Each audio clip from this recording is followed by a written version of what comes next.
नमस्ते सन्चै हुनुहुन्छ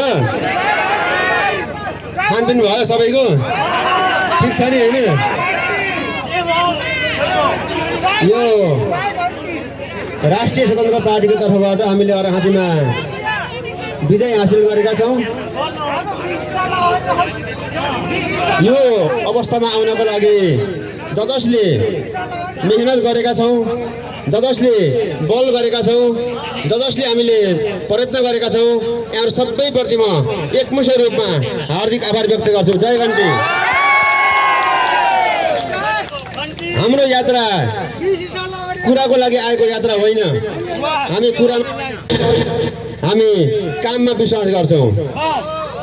हामी गफमा होइन। हामी हाम्रो कति काम गर्छौं कति इमानदार बन्छौं कति लगनशील बन्छौं भन्ने कुरामा विश्वास गर्छौं। त्यसैले यो विशेष दिनमा यो विशेष समयमा म यहाँहरु सबैको समयको लागि यहाँहरु सबैको सक्रियताको लागि यहाँहरु सबैको कर्मको लागि हार्दिक आभार व्यक्त गर्छु।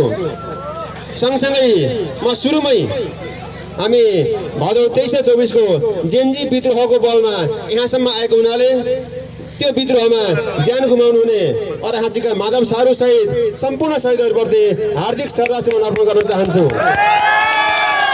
राष्ट्रिय स्वतन्त्र पार्टी गफको राजनीतिमा विश्वास गर्दैन। हामी इमानदारतामा विश्वास गर्छौं।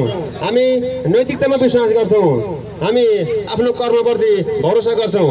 त्यसैले मैले आज बिहान मात्रै माधव सारूको घरमा गएर उहाँको परिवारलाई भेटेर फर्किएको छु।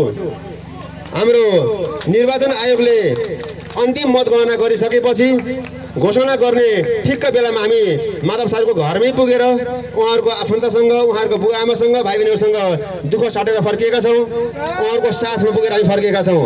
त्यसैले यो सन्दर्भमा भन्न चाहन्छु जेनजी युवाहरुको मुद्दा कार्यान्वयन गर्नको लागि पार्टीले कुनै कसर बाँकी राखेको छैन। उहाँहरुलाई पार्टीले अपलब्ध फिल गर्नेछ। उहाँहरुलाई पार्टीले सँगै बोकेर हिँड्नेछ। यो कुरा यहाँबाट राख्न चाहन्छु। सँगसँगै मैले माधव सारूको बुवा र आमालाई भनेको छु उहाँहरुसँग बाचा गरेर आएको छु।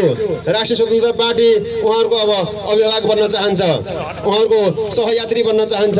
त्यसैले उहाँहरुको नाममा माधव सारूको नाममा फाउन्डेसन दर्ता गरेर सञ्चालन गरेर दिनदुखीहरु गरिबहरु असहायलाई सहयोग गर्ने गरेर हामी फाउन्डेसन दर्ता गर्छौं र त्यो फाउन्डेसनमा मैले सांसद भएपछि आजको दिनदेखि मेरो सुरु हुन्छ। पहिलो महिनाको पारिश्रमिक त्यसै खातामा राख्ने गरी मैले उहाँहरुलाई फाउन्डेसन निर्माणको लागि संकल्प गरेर आएको छु।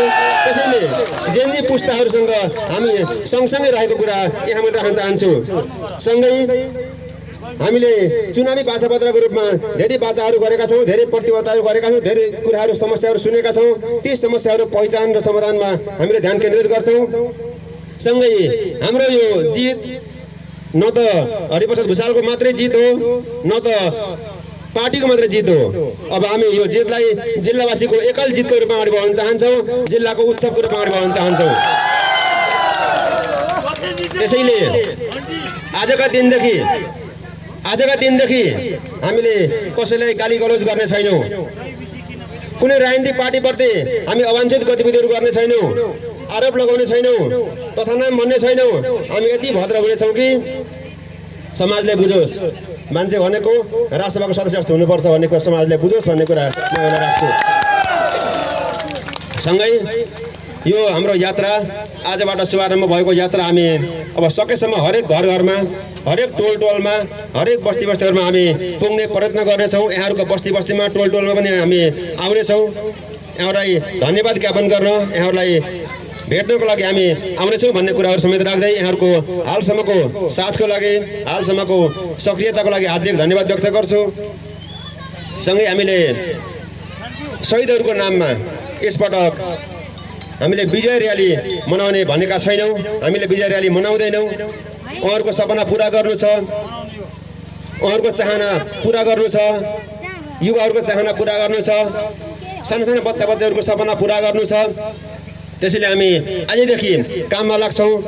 केही समस्याहरू भयो भने हामी सँगसँगै सहकार्य गर्नेछौं सहयात्रा गर्नेछौं भन्ने कुरा राख्दै मेरो कुरा यही सक्छु। सबैको जय होस्। धन्यवाद। नमस्ते।